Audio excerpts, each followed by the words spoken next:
یعنی صرف ننگے پاؤں چلنے جتنا سادہ عمل آپ کی صحت کو حیران کن طریقے سے بدل سکتا ہے؟ اس عمل کو گراؤنڈنگ یا ارتھنگ کہا جاتا ہے، یعنی ننگے پاؤں مٹی، گھاس یا ریت پر چلنا تاکہ ہمارا جسم براہ راست زمین کی قدرتی توانائی سے رابطہ قائم کرے۔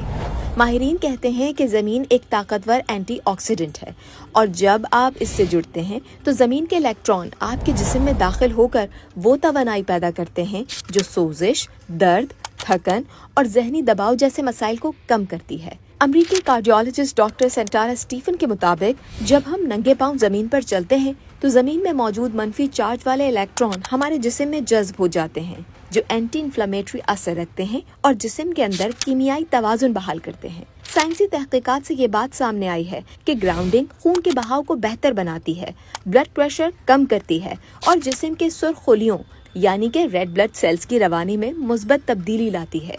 یہی نہیں، کچھ تجربات میں یہ بھی دیکھا گیا ہے کہ گراؤنڈنگ کے بعد خون پتلا ہو گیا جس سے دل کے دورے یا فالج کے خطرات میں نمایاں کمی آتی ہے۔ انفلامیشن یا سوزش وہ خاموش دشمن ہے جو ہمارے جسم میں کئی بیماریوں کی جڑ بنتا ہے، جیسے ہائی بلڈ پریشر، ذیابیطس، دل کے امراض، وزن کا بڑھنا، دمہ، حتیٰ کہ کینسر تک۔ لیکن جب ہم گراؤنڈنگ کے ذریعے زمین کی توانائی کو جذب کرتے ہیں تو یہ سوزش رفتہ رفتہ کم ہونے لگتی ہے۔ زمین کے الیکٹران ہمارے جسم کے خلیوں میں جا کر انہیں مستحکم کر دیتے ہیں جس سے زخم تیزی سے بھرنے لگتے ہیں، نیند بہتر ہوتی ہے اور جسم کی قدرتی مدافعتی صلاحیت یعنی امیون سسٹم مضبوط ہوتا ہے۔ ماہرین کہتے ہیں کہ انفلامیشن تقریباً ہر بیماری کی بنیاد ہے اور جب آپ گراؤنڈنگ کرتے ہیں تو آپ اصل میں بیماری کی جڑ پر وار کرتے ہیں۔ ماہرین کی رائے ہے کہ اگر آپ روزانہ 10 سے 30 منٹ ننگے پاؤں مٹی، گھاس یا ریت پر چلیں گے تو آپ کا جسم ہلکا، ذہن پرسکون اور توانائی پہلے سے کہیں زیادہ محسوس کریں گے۔